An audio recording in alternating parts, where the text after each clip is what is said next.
6 1। তো এইখানে গেম মারছে 8 5 2 8 5 2 এরপরে টোটাল ছিল 8 0 8 0 3 4 9।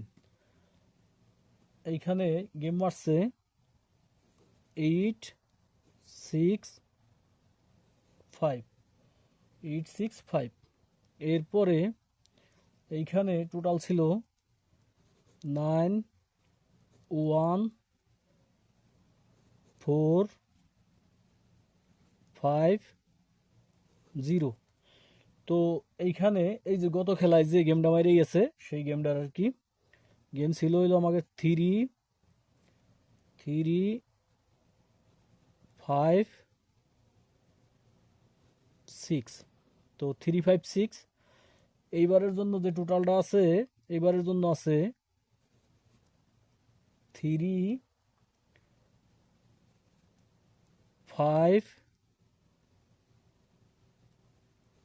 8 8 9 4। তো এবারের জন্য 5টা টোটাল আছে। যদি কারো হিসেব কিতাবের সাথে মিলে তাইলে পরে ধরে খেলার চেষ্টা করবেন। তবে আমার হিসেবে এইখান থেকে কিন্তু টোটাল গেমে ঢুকবে, ঠিক আছে?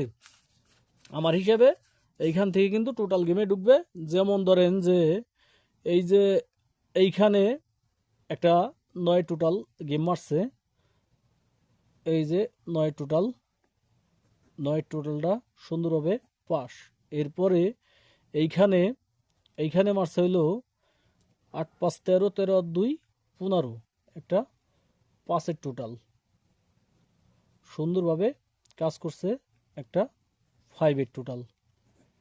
এরপরে এইখানে 14 আর 5 19, 14 আর 5 19 এইখানে একটা সুন্দরভাবে একটা 9-এর টোটাল কাজ করছে, 9-এর টোটাল পাস।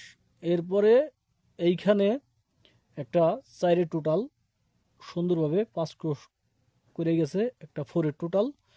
তো এইখানে আপনার আগামী গেমে যে কি টোটালটা যাইতে পারে কারো হিসেব কিতাবে মিললে সে ওই টোটালটাই ধরার চেষ্টা করবেন। তবে আমি মনে করি এই 5টা টোটালের মধ্যে তো একটা টোটাল গেমে যাওয়ার চান্স আছে, 3 5 8 9 4, ঠিক আছে? যদি কারো হিসেব কিতাবে মিলে তাহলে ধরে খেলার চেষ্টা করবেন।